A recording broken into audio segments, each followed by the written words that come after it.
How can I tell if a website is safe?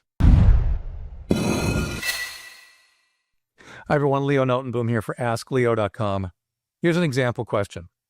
How do I know if a site I'm about to visit is safe? Is there any software or service I can use? Is there some other technique?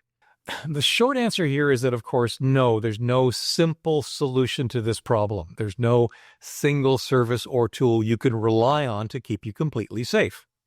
There is no such thing as safe, after all. I understand that that can be frustrating. However, you can use tools and techniques to stack the odds in favor of safety. But ultimately, the ultimate safety tool is, of course, you. So what does it mean to be safe? There is no canonical list of what is and what is not safe. One problem is the word safe has different meanings for different people. For some, safe means no malware would be downloaded by visiting the site. For others, safe means that there isn't any risque humor. For still others, it could mean that the site represents a company that is safe to do business with.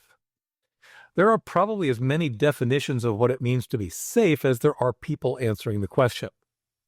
I don't believe it's possible to get an absolute safe, not safe decision from any service or tool. But you can get data to help you make that determination yourself based on your own criteria.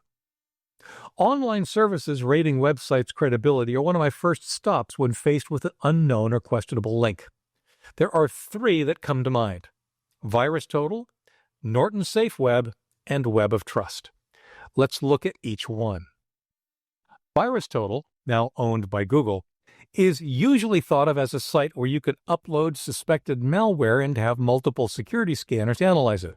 In fact, that's the default. You can see here the file option is selected. They'll do something similar for URLs as well. The focus here is on security and malicious behavior as reported by a collection of security vendors. So I'll take a quick look here and see what they think of askleo.com. And hooray! No security vendors flagged this URL as malicious. That's what we want to see.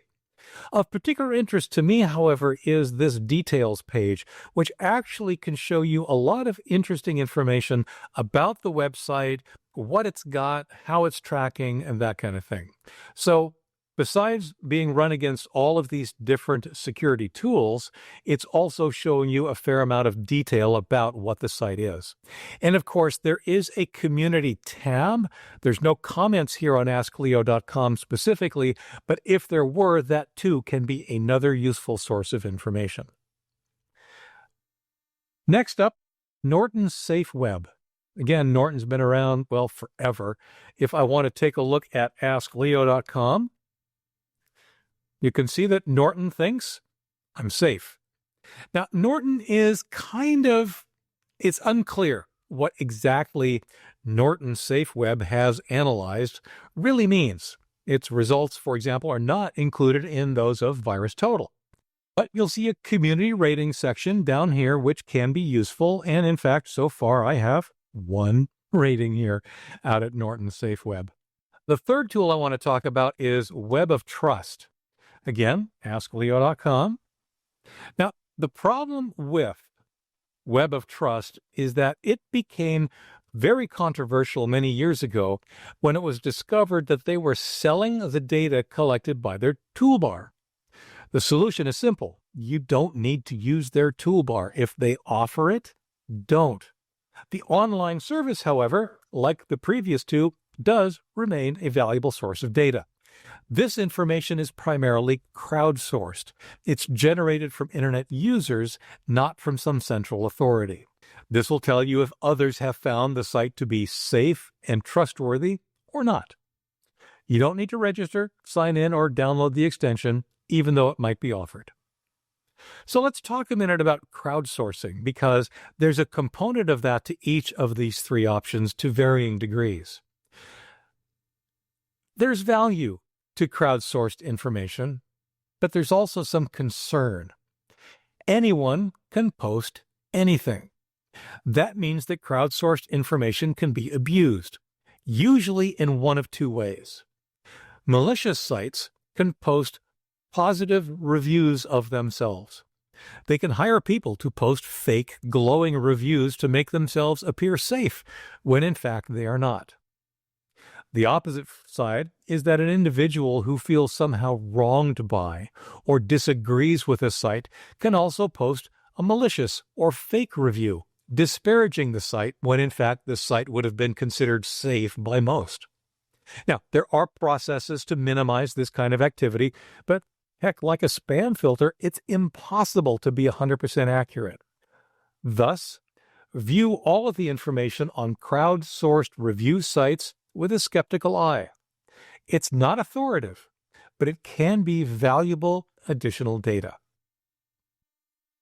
Now, there are two other techniques that are worth paying attention to. One is DNS blocking. So whenever you access a web page or a download, DNS is what looks up the mapping from the domain name, like askleo.com, to the IP address of the service where that domain might be physically located, like 54.85.8.229. Since every domain you access goes through this lookup, it's an opportunity for the DNS service to proactively block your ability to access domains that are known to be malicious. Unfortunately, most DNS services don't do that. OpenDNS, now owned by Cisco, is a replacement for the DNS service provided by your ISP. OpenDNS was originally created to be a faster, independent DNS service, but they support malicious filtering as an option as well. Changing DNS is best done at your router, though you can do it on each individual device as well. To use OpenDNS, they have a setup guide to get you started. The other tool is web blocking.